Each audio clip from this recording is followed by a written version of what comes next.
Apakah potongan pajakmu sudah sesuai dengan aturan? Nah, mari kita bahas. Sekarang ini kita membahas mengenai TER-nya dulu ya. Kalau kemarin kita udah bahas mulai dari semua pajak penghasilan kan, semua pajak penghasilan mulai dari PPh 21 sampai dengan pelaporan SPT PPh Badan. Nah, sekarang kita akan sedikit lebih detail lagi ke dalam kalau misalkan kan sekarang kita di PPh 21 ya, setelah kita ulang kita review. Nah, PPh 21 gimana? Kita akan membahas mengenai masalah TER. Ya, apakah itu tarif efektif rata-rata. Ya, jadi ini bukan tarif baru ya, tapi cuma untuk menyederhanakan. Jadi cuma untuk menyederhanakan perhitungan. Jadi TER ini dipakai hanya untuk bulan Januari sampai November. Ya, nanti di Desember dihitung sesuai dengan perhitungan biasa pasal 17.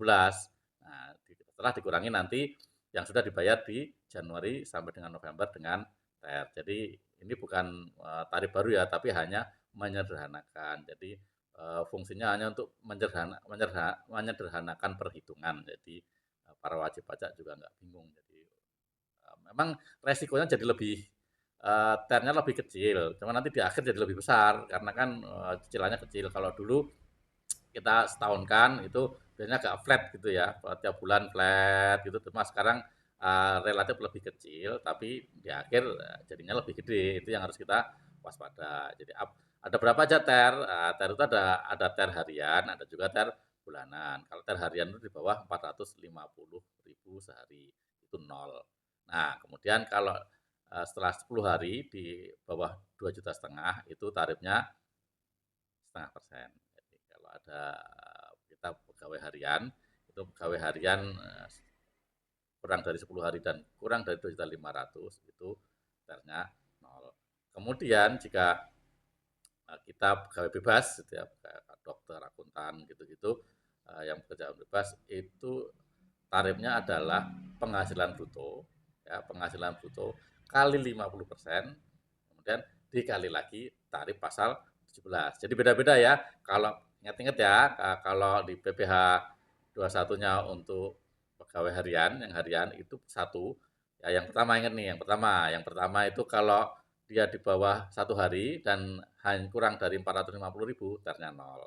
Kemudian kalau kurang dari 10 hari dan kurang dari 2.500, ternya 0,5% ya, 0,5% sama kayak PPh final, tapi emang begitu penghitungannya ya, nggak ada kaitannya tapi.